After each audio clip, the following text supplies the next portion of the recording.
여러분들 혹시 전쟁의 피해 하면 어떤 것들이 떠오르시나요? 전쟁의 피해? 아무래도 무고한 생명이 희생되는 것이랑 삶의 터전을 잃는 거? 뭐 이렇게 생각하고 계신 분들이 많으실 텐데요. 전쟁이 터지게 되면 군인 일반인 할 거 없이 정말 많은 피해를 입게 되죠. 군인들은 전장으로 나가 피 튀기는 전투 속에서 목숨을 걸게 되고 평범한 삶을 살고 있었던 사람들은 전쟁을 하는 순간에도 먹고 살기 위해 뭐든 해야만 하죠. 그런데 만약 전쟁에서 밀리게 된다면 상대국은 삶의 터전을 빼앗고 그들을 포로로 삼게 됩니다. 그리고 현재 벌어지고 있는 러시아 우크라이나 전쟁에서도 수많은 포로가 잡히고 있다고 하죠. 뭐 포로라고 하면 상대국의 권력 내에 들어가게 되어 자유를 박탈당한 적국인이잖아요. 자유를 박탈당했다는 것 자체가 문제가 되는 것인데 현재 러시아군은 우크라이나군을 포로로 잡아 끔찍한 고문을 하고 있다고 합니다. 심지어 민간인들을 상대로 고문을 했던 흔적이 발견되기도 했죠. 러시아군의 고문으로 인해 아들을 잃게 된 한 사람의 증언에 따르면 고문을 당한 아들의 얼굴을 알아볼 수조차 없었고 갈비뼈는 부러진 채 끔찍한 모습으로 사망해 있었다고 하죠. 그런데 이런 끔찍한 고문은 시작에 불과했다고 하는데요. 우크라이나 하르키우즈에 위치한 한 주택의 지하에서는 플라스틱 통에 담긴 수백 개의 금리와 무언가를 태워 방독면에 집어넣은 뒤 제일 식시킨 흔적을 발견할 수 있었다고 합니다. 이뿐만이 아니라 물고문, 전기고문 등 폭로와 증언이 잇따랐고 그중에는 민간인을 성폭행했다는 사례가 있다는 안타까운 이야기가 나오고 있는데 자 그럼 뭐 느레이급 뱀을 미치지 않고서야 21세기 이런 일이 벌어진다고? 러시아군이 저지른 끔찍한 고문 편 지금 바로 시작합니다. 고문이란 여러분들도 잘 아시다시피 숨기고 있는 사실을 강제로 알아내기 위하여 육체적 정신적 고통을 주며 신문하는 것을 말합니다. 순순히 말하지 않는다면 그땐 내가 고문관이 되는 거야. 알겠어? 아니 입에 물린 재갈이나 빼주고 말을 하라든가 숨도 못 쉬겠는데 뭔 말을 그렇게 하라는 거야. 아 맞네. 자 이제 빼줬으니까 말해봐. 정말 너가 잘못한 건 맞지? 내가 하고 있는 생각이 틀림없는 거지? 싫어. 내가 그걸 왜 내 입으로 말하겠냐? 이야기 절대 안 해. 흥채뿡이다. 이렇게 죄를 지은 혐의가 있는 사람에게 자백을 강요하기 위해 신문을 하게 되는데 이때 진행되는 고문의 방법은 정말 여러 가지가 있다고 합니다. 흔히 알려진 방법으로는 사람을 움직이지 못하게 한 다음 입과 코에 물을 들이붓거나 물속에 얼굴을 처박게 해서 숨을 못 쉬게 만드는 물고문, 잠을 아예 못 자게 해서 사람을 완전히 미쳐버리게 만드는 수면 고문, 또 죽지 않을 정도로 최소한의 식량만 주고 쫄쫄이 굶기거나 나이든 남자에서 나오는 군만두같이 똑같은 음식만 주면서 괴롭히는 음식 고문 등 상상만 해봐도 누구냐 너 늘 생각하게 만드는 끔찍한 방법들이 많죠. 이런 고문은 솔직히 말해서 비인간적이고 인간으로서 최소한의 존중조차 못 받는 것이잖아요. 아니 고문이라는 것 자체가 잘못을 했든 잘못을 하지 않았든 한 사람이 가지고 있던 의지를 저기 버려둔 채 자신의 목숨을 구걸하게 되면서 인간의 영혼을 완전히 짓밟게 되는 것이니까. 게다가 우리나라 헌법 제12조를 보게 되면 1항 모든 국민은 신체의 자유를 가진다. 2항 모든 국민은 고문을 받지 아니하며 형사상 자기에게 불리한 진술을 강요당하지 아니한다 라고 적혀 있으니까요. 그런데 최근 이런 고문들이 실제로 벌어지고 있다고 합니다. 고문이 벌어지고 있는 곳은 바로 러시아 우크라이나 전쟁이 치러지고 있는 현장이었죠. 앞서 설명해드렸듯이 전쟁을 하다 보면 밀리기도 혹은 밀어내기도 하는데 만약 전쟁에서 밀리게 된다면 상대국은 삶의 터전을 빼앗고 그들을 포로로 삼게 됩니다. 그리고 지금 벌어지고 있는 러시아 우크라이나 전쟁에서도 수많은 포로가 잡히고 있다고 하죠. 그 중에서도 최근 문제가 되고 있는 것은 러시아군이 우크라이나군을 포로로 잡은 뒤 끔찍한 고문을 하고 있다고 하는 것인데요. 먼저 고문이라고 하면 떠오르는 것은 뭔가 음침하고 갑갑하고 소름 끼치는 공간을 상상하게 되잖아요. 미국의 통신사인 AP통신에 따르면 우크라이나 이지움에 위치한 러시아 군인의 고문 장소가 생존자의 증언을 통해 공개되었다고 합니다. 그 중에는 학생들이 공부했던 학교부터 썩은 냄새가 나는 지하 감옥, 경찰서, 유치원 등이 있었죠. 그런데 그곳에서 벌어진 끔찍한 일들은 우리의 상상을 초월했습니다. 먼저 러시아군이 떠나간 자리에는 플라스틱 상자 안에 금리들이 가득 쌓여 있었다고 하는데 이것은 우크라이나군이 최근 탈환한 하르키우즈 지역의 한 지하 고문실에서 발견된 물건이라고 하죠. 또 우크라이나 국방부는 이 고문실에서 발견된 금리와 방독면 등의 끔찍한 사진들을 공개했다고 하는데요. 지역 주민들의 말에 따르면 러시아군은 그곳에서 우크라이나군의 치아를 생으로 뽑아 고문하고 방독면을 씌운 채 불붙은 천조각을 집어넣은 뒤 질식하도록 만들었다고 이야기했습니다. 이런 고문실은 우크라이나 동부에 위치한 하르키우즈에만 10곳이 넘게 발견되었고 UN 조사팀이 수도 키이우와 체르니히우, 하르키우, 수미주 등 4개 지역을 중심으로 조사한 결과 무단 채용과 고문 등의 전쟁 범죄 증거를 확보했다고 밝혔습니다. 실제로 전쟁에서 생존한 군인들의 이야기에 따르면 러시아군의 만행은 생각보다도 더 끔찍했다고 하는데요. 어이 포로로 잡혀온 김에 재미라도 좀 있으면 어때? 우리 앞에서 춤 좀 춰봐. 재밌겠다 그치? 난 춤을 안 출 거야. 내가 왜 전쟁을 일으킨 너네 앞에서 춤을 춰야 하는데 절대 안 춰. 아 그래? 야 총 좀 가져와봐라. 실탄 일발장전 전방 포로의 발을 향해 거청 사격 개시.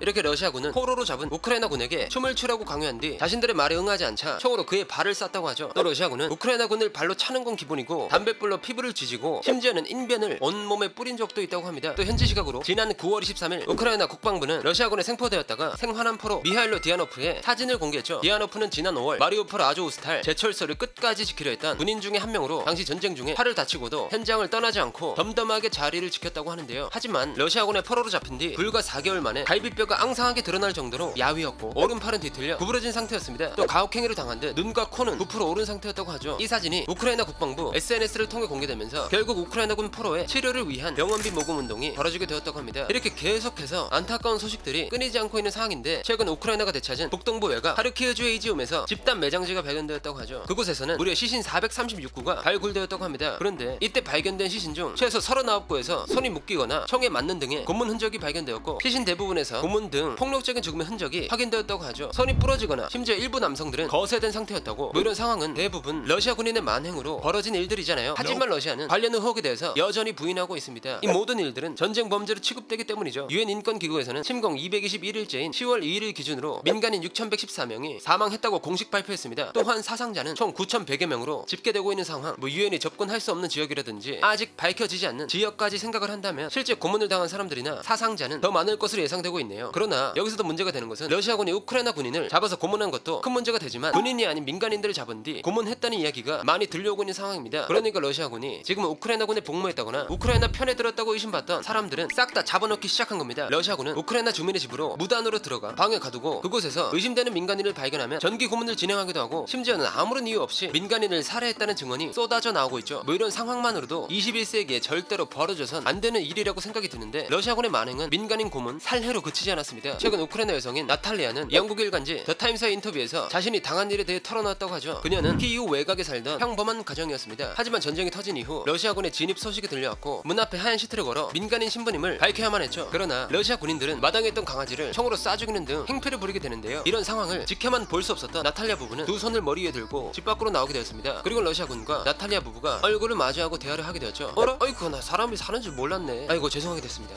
근데 잠깐만, 너 이쁘다? 네? 무슨 소리 하시는 거예요? 제발 살려주세요. 부탁드릴게요. 아니 무서워하지 마. 난 그냥 이 전쟁만 아니었으면 너랑 연애를 했을 것 같아서 그런 거야. 저는 남편도 있고 아이도 있는 사람이에요. 그런 말은 하지 않아 주셨으면 좋겠어요. 이때 나탈리아에게 추파를 던진 사람으로 밝혀진 있는 미하일 로마노프라는 사령관이었습니다. 그렇게 대화를 하는 도중 그의 부하가 나탈리아 남편의 차에서 위장 재킷을 발견하게 되는데요. 이후 그들의 태도는 곧바로 공격적으로 변해버렸고 남편의 차량을 빼앗아 나무로 돌진시켜 박살내버리고 집을 떠나게 되었다고 하죠. 나탈리아 부부는 다행히 목숨만은 건졌다는 생각으로 안도하면서 그날 밤 잠에 들게 되는데, 하지만 로마노프 사령관은 그들이 잠이 든 사이 20대 부하 한 명과 다시 나탈리아 집에 찾아오게 됩니다. 집에 찾아온 로마노프 사령관은 그 자리에서 그녀의 남편을 살해하고 나탈리아의 머리에 총을 겨눈 다음 협박하며 성폭행을 저지르게 되죠. 지금 입을 다물지 않으면 당신의 아들을 여기 데려와서 엄마의 뇌가 집안 곳곳에 펼쳐진 것을 보여줄 거야, 이렇게 말하면서 말이죠. 두려움에 빠진 나탈리아는 남편을 잃은 이후 로마노프 사령관에게 여러 차례에 걸쳐 성폭행을 당합니다. 그리고 또다시 로마노프가 집에 왔을 때 그는 술에 취해서 몸을 제대로 가누지도 못하는 상황이었고, 로마노프와 그의 부하가 의자에 앉아 잠이 들게 된 그때 나탈리아는 그 순간을 틈타 자신의 아들을 데리고 황급히 집을 빠져나오게 됩니다. 그런데 집을 빠져나온 이후 그 앞에는 남편의 시체가 있는 마당을 지나가야만 했고, 주변이 어두웠던 터라 아들은 그 사람이 자신의 아빠인지 인지하지 못해 이런 이야기를 했다고 하죠. 엄마, 우리도 여기에 있는 이 사람처럼 총을 맞게 될까? 나탈리아는 이 말을 듣고 눈물을 삼키면서 달렸습니다. 그녀의 아들은 질문에 대한 답을 듣지 못해 여전히 아빠가 살아있다고 믿고 있다고 하죠. 진짜 지옥과 같은 전쟁 속에서 러시아군이 저지른 만행은 영원히 사라지지 않을 상처로 남을 것입니다. 자, 그럼 전쟁이라는 그늘 아래 인권이 처참히 짓밟히고 있는 이 현실에 대해 참담함을 느끼면서 오늘의 1급 비밀 마치도록 하겠습니다. 다음에 또 다른 이야기를 담으시려 1급 비밀 파일을 들고 다시 찾아오도록 하겠습니다. 감사합니다.